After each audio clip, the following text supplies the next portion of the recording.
Включваме отново Татяна Киселова в последния ден на фестивала Варненско лято. Татяна, заповядай. Привет, Дими, от нас. Поздрави от морето.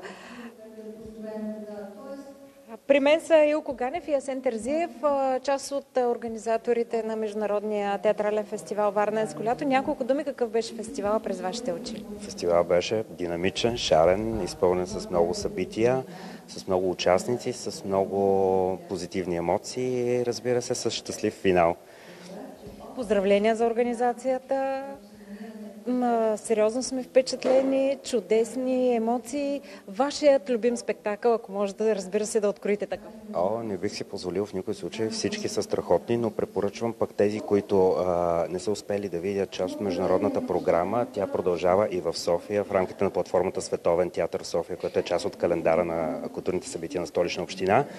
А пък тези, които гостуваха от цялата страна в България, ще продължават да си играят и следващия сезон. Това бяха едни от най-добрите постижения на театралната сцена.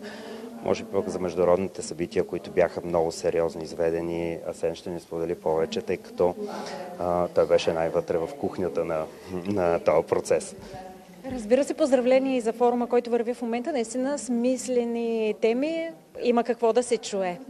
Стараем се. Изпълнихте ли идеята на мостовете, които трябваше така да изградите в общуването и представянето на постановки от различни държави?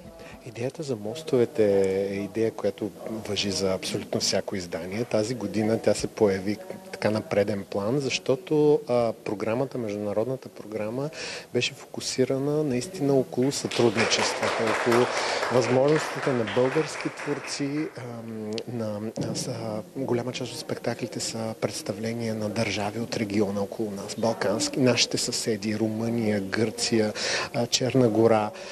Също така, може би, зрителите знаят, както и колегата спомена, международната програма на Международния театрален фестивал Варненско лято е свързана с идеята, която започна преди 19 години платформата Световен театър в София, където международната програма продължава. Там утре вечер в Народния театър публиката може да види Едип Цар на Деклан Донелан заедно с Медея, продукцията на Народния театър, която снощи предизвика истински фурор на сцената тук, но също така могат да видят много интересен. Тази вечер в театрална работилница с Фумато се играе Стълб от сол, спектакъл, който също мина много силно тук на сцената на Варна, постановка на спектакъл от Черна гора, но е поставен от българския режисьор Явор Гърдев, а на 24-ти в театрална работилница с Фумато гостува един много интересен нов прочит на класическата пиеса на Ипсен, когато мъртвите се събудим, постановка на Словенски театър, поставена от българския режисьор Стилян Петров, а на 20 юни в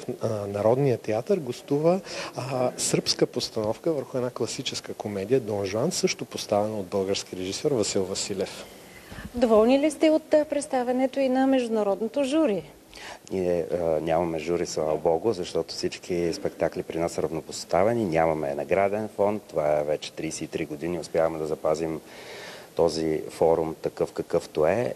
Ние сме доволни от нашите международни гости. Това са специалисти, експерти, театрални критици, фестивални менеджери от цял свят. Общо взето, това беше според мен най-важното нещо, да успеем към тях да поднесем цялата палитра и програма. Концепцията на фестивала, всъщност идеята не е да се състезаваме, идеята е да откроим яркото и интересно. Такава е била тя от самото му създаване преди 33 години и до ден днешен. Няма жури, но има страшно много международни гости, които между другото идват основно заради един от модулите в фестивала, така наречения шоукейс, където ние подбираме интересни спектакли, които се представят с субтитри на английски, с идеята да могат да бъдат видяни от по-голяма професионална международна публика, която и да ги покани. И тази година сред международните гости имаме едно наистина много голямо присъствие. Това е на професор Марвин Карлсон от Ню-Йоркския университет, една от най-големите фигури в театралната теория и критика, автор на изключително важни изследвания за театър, който беше тук и гледа цялата българска и международна програма. Аз вчера успях да го запиша и той каза, че наистина е впечатлен от селекцията, от постановките, от организацията и разбира се от нашия град. Абсолютно. Във вашия град се случват много хубави събития и ние се радваме, че сме част от това. Така че мост не само между театъра и театралните светове, но и мост между градовете. Това, което успява във Варна да се случва в София. Това пък, което по света се случва и в Европа, и на Балканите, идва тук във Варна и то е ексклузивно и специално. Със сигурност има какво да работим по посока на фестивалния туризъм тук във Варна.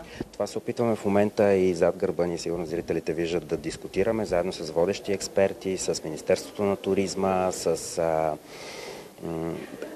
представители на браншовите организации и фестивалните менеджери, какво още можем да надградим, какво още можем да направим, какви са очакванията на хората, важни теми и неща, които се надявам този разговор да не спира тук само в рамките на конференцията, да е целогодишен и да създадем наистина един функциониращ национален фестивален календар, който да е обществено достъпен до всички, но и да носи някаква полза, принос за цялото общество, не само за фестивалните хора. Добро впечатление ми направи, че се анализират практики международни, така, какво можем да вземем и да доизградим.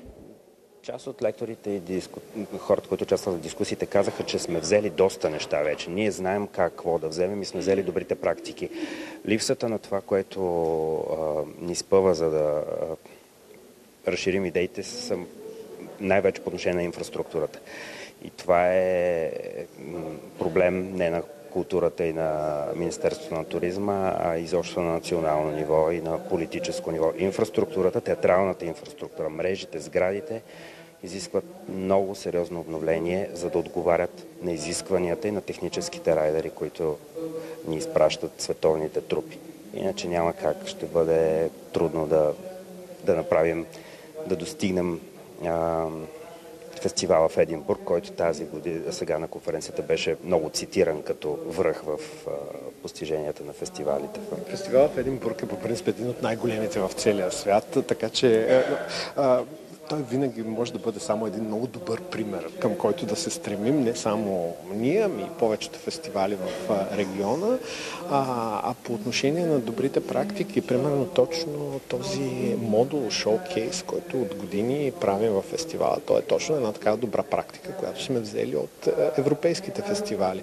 Шоукейси се организират и самостоятелно, и в рамките на големи фестивали, и тяхната идея наистина винаги била така, да се представи местната продукция пред международна публика. Благодаря ви за това включване. Дими, поздрави от нас! Благодаря, поздрави и от мен.